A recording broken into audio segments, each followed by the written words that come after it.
What happens when one of Hollywood's most revered actresses sits down for a routine interview, only for it to spiral into one of the most explosive confrontations ever seen on daytime TV? Today, we're breaking down the shocking moment when Meryl Streep completely dismantled Joy Behar live on The View, leaving the entire studio in stunned silence. This is the kind of raw, unfiltered television networks dread, but when it happens, it becomes instant TV history. Make sure you like, comment, and subscribe, because you won't believe how this all unfolds. The morning began like any other at the View Studios. Meryl Streep had been booked for what producers expected to be a straightforward promotional interview for her latest film.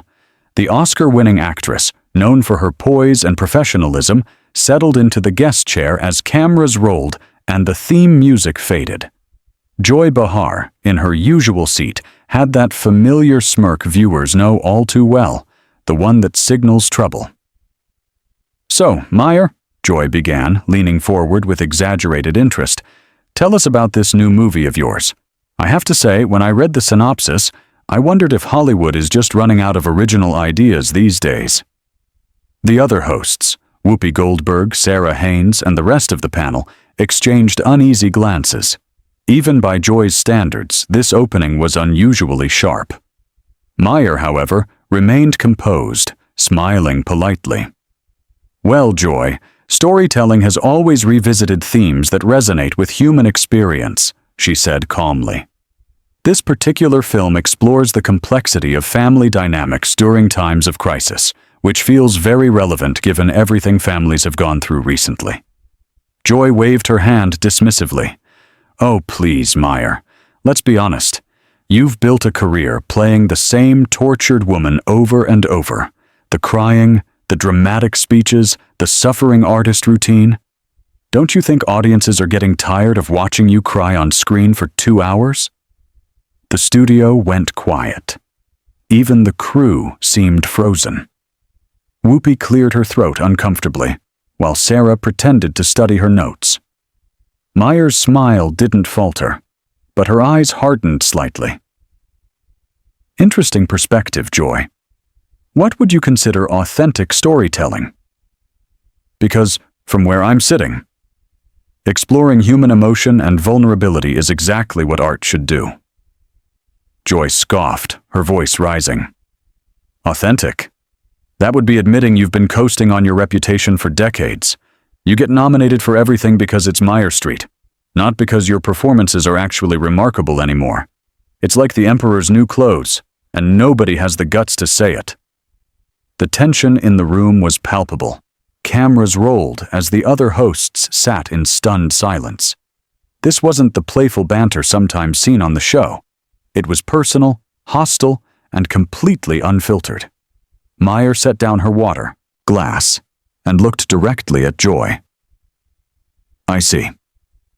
So you believe recognition comes from some industry conspiracy rather than craft and dedication? Tell me, Joy, what's your background in performance? What gives you the authority to make sweeping judgments about artistic merit?" Joy's face flushed. "I don't need to be a chef to know when food tastes bad, Meyer, and I've been in this business long enough to recognize manufactured excellence." Meyer raised an eyebrow. "You mean television hosting? Because acting, real acting, requires vulnerability and skill that I'm not sure you understand. It's not about giving opinions from behind a desk." The other hosts tried to redirect the conversation. Whoopi jumped in. "Ladies, maybe we should talk about the film, the story, the characters." But Joy wasn't backing down. "Oh, here we go with the superiority complex. You think awards make you untouchable? I've been calling out Hollywood phonies since before you were doing those ridiculous accents in every other movie." Meyer's composure cracked ever so slightly. "Phonies? That's rich, coming from someone whose career is built on manufactured outrage and uninformed commentary. You want to talk about authentic? Let's talk about the authenticity of sitting here every day spouting opinions on subjects you clearly don't understand. while real artists are out there creating something meaningful." The words hung in the air like smoke, leaving the studio stunned. Joy's mouth opened and closed, unusually at a loss for her signature quick comeback. The studio audience, previously murmuring, fell completely silent. Even the camera operators froze, unsure whether to keep filming this career-defining moment or cut to commercial. Sarah tried to smooth things over. "I think what's wonderful about art is that it means different things to different people." "No," Meyer interrupted, calm but firm. "I think Joy has made her position abundantly clear. She believes expertise, training, and decades of craft mean nothing compared to personal opinions delivered from a position of comfort and safety. It's fascinating, really. This idea that criticism without understanding equals insight." Joy regained her voice, but it came sharper, more defensive than her usual confrontational tone. "Don't you dare lecture me about understanding. I've been watching movies since before you even thought about acting. I know what I see. And what I see is someone who thinks she's above criticism." "Above criticism?" Meyer laughed, but there was no warmth in it. "Joy, I've been critiqued by some of the most brilliant minds in film and theater. The difference is they understood what they were evaluating. They discussed technique, emotional truth, the relationship between text and performance. You offer nothing but personal attacks masquerading as professional commentary." The words hit Joy like a slap. Her cheeks burned as she realized Meyer had just dismantled her entire approach to commentary in front of millions of viewers. But instead of backing down, Joy doubled down. "Personal attacks?" Joy's voice cracked slightly as she leaned forward. "Let me tell you what's personal. Watching someone like you parade around Hollywood for 40 years, pretending to do Shakespeare when half the time you're just doing silly voices and calling it acting. You think you're Katharine Hepburn, but honey, you're not even close." The studio was utterly silent, except for the hum of cameras. Whoopi pressed her hand to her forehead, regretting every decision that led here. Sarah looked like she wanted to crawl under the desk. Meanwhile, producers in the control room scrambled, unsure whether this was a disaster or the most compelling television they'd ever captured. Meyer leaned back, giving the impression she might take the high road, but instead, she folded her hands in her lap, speaking with quiet intensity that made everyone lean in. "Joy, I'm going to do something no one in your life has had the courage to do. I'm going to tell you the truth." Her voice was steady, but fire burned behind it. "You've built a career on being deliberately inflammatory. True insight requires work, study, and intellectual honesty. You confuse volume with authority and controversy with relevance." Joy's mouth fell open. "How dare you? I'm not finished," Meyer continued, cutting through Joy's protest like a knife. "You want to compare me to Katharine Hepburn? Fine. Hepburn was fearless, intelligent, and never punched down. She challenged power, not artists striving to do meaningful work. You, on the other hand, make a living from cheap shots and shallow observations. The difference between us isn't just talent, Joy, it's character." The silence that followed was deafening. Joy's face drained of color, and for the first time on The View, she seemed genuinely speechless. The other hosts were frozen, unsure whether to intervene or let it play out.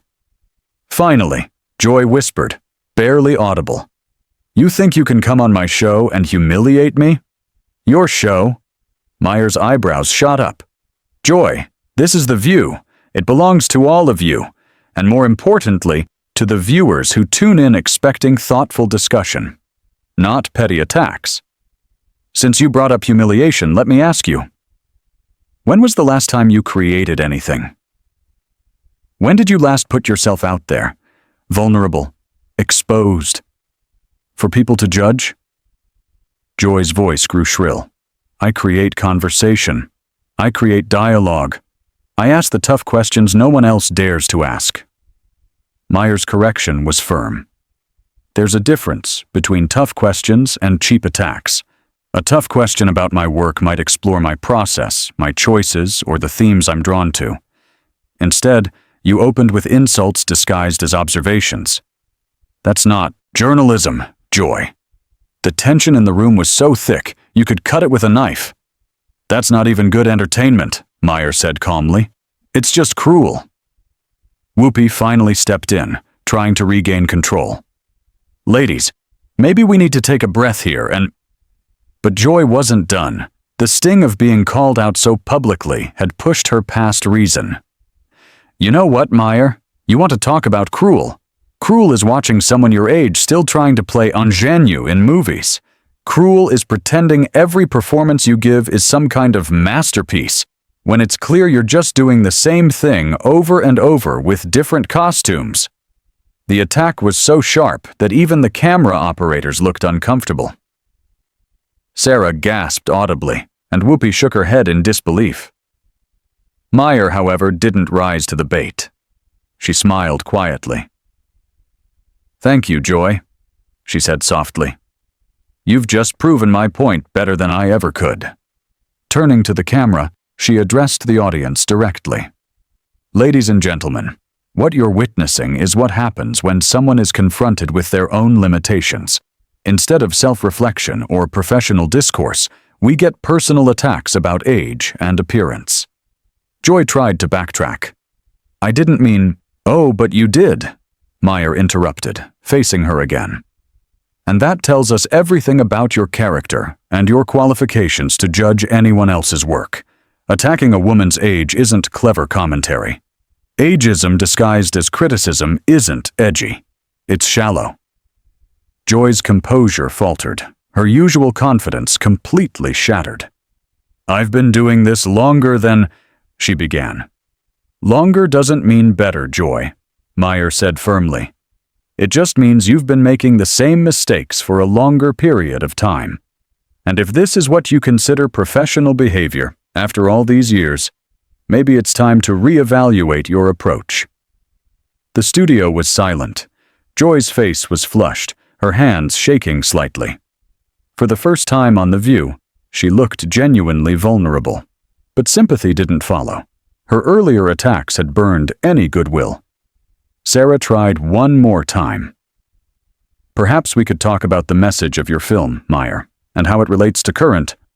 "Actually," Meyer said, standing up, "I think we've covered quite enough for today.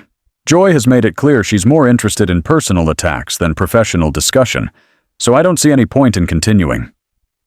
Joy's voice croaked. "You can't just leave in the middle of an interview." Meyer looked down at her, almost pitying. "Joy, you stopped conducting an interview the moment you made it personal.